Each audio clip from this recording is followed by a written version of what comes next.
हर रात जब पूरी दुनिया सो जाती थी, तब एक गुप्त दुनिया जागती थी, सपनों का सब्सक्राइब। वहाँ एक महान राजा रहता था जिसका नाम था राजा निंद्रेश। उसका काम था हर इंसान को अच्छे सपने भेजना और बुरे सपनों को रोकना। लेकिन एक दिन एक रहस्यमयी जादूगर कालछाया अंधेरे पहाड़ों से लौटा। उसने एक काला क्रिस्टल चुरा लिया। इस क्रिस्टल की शक्ति से वह बच्चों और बड़ों के सुंदर सपने चुराने लगा। धीरे धीरे पूरी दुनिया में लोगों को केवल डरावने सपने आने लगे।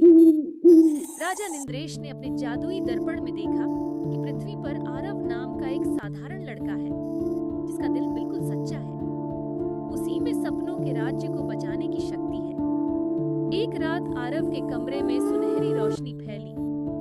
उसके सामने सपनों का राजा प्रकट हुआ और बोला, आरव, अगर तुमने हमारी मदद नहीं की तो दुनिया हमेशा के लिए सपने देखना भूल जाएगी। राजा ने उसे एक सपनों की चाबी दी। चाबी घुमाते ही एक जादुई दरवाजा खुला और आरव सपनों के राज्य में पहुंच गया। वहां उसने उड़ते हुए द्वीप, चमकते पेड़, बादलों के महल और सितारों की नदियां देखी।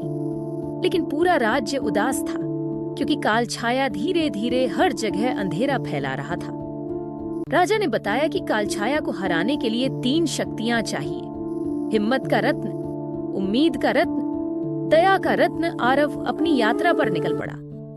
पहला रत्न उसे एक ऐसे जंगल में मिला जहां हर पेड़ लोगों के डर की आवाजें निकालता था। उसने डरकर भागने की बजाय आगे बढ़ना चुना और हिम्मत का रत्न पा लिया। दूसरा रत्न एक रेगिस्तान में था जहां लोग अपनी उम्मीद खो देते थे। आरव ने एक घायल पक्षी की मदद की। तभी आसमान में इंद्रधनुष निकला और उम्मीद का रत्न उसके हाथ में आ गया। तीसरा रत्न एक बर्फीली गुफा में था। वहां कालछाया ने एक छोटे बच्चे को कैद कर रखा था। आरव ने अपनी जान जोखिम में डालकर बच्चे को बचाया। उसी पल दया का रत्न चमक उठा। अब तीनों रत्न एक साथ मिलकर सपनों की तलवार बन गए। अंतिम युद्ध में कालछाया ने पूरे आसमान को काला कर दिया। उसने कहा, अब दुनिया में सिर्फ डर रहेगा।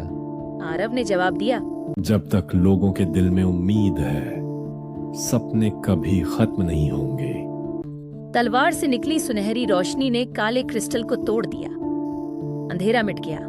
सपनों का राज्य फिर से जगमगा उठा और पूरी दुनिया में लोगों को फिर से सुंदर सपने आने लगे। राजा निंद्रेश ने आरव से कहा, आज से तुम सपनों के रक्षक हो। जब भी किसी का सपना खतरे में होगा, तुम्हें बुलाया जाएगा। आरव वापस अपने कमरे में जागा। उसे लगा कि यह सिर्फ एक सपना था, लेकिन तकिए के नीचे वही सुनहरी चाबी रखी थी।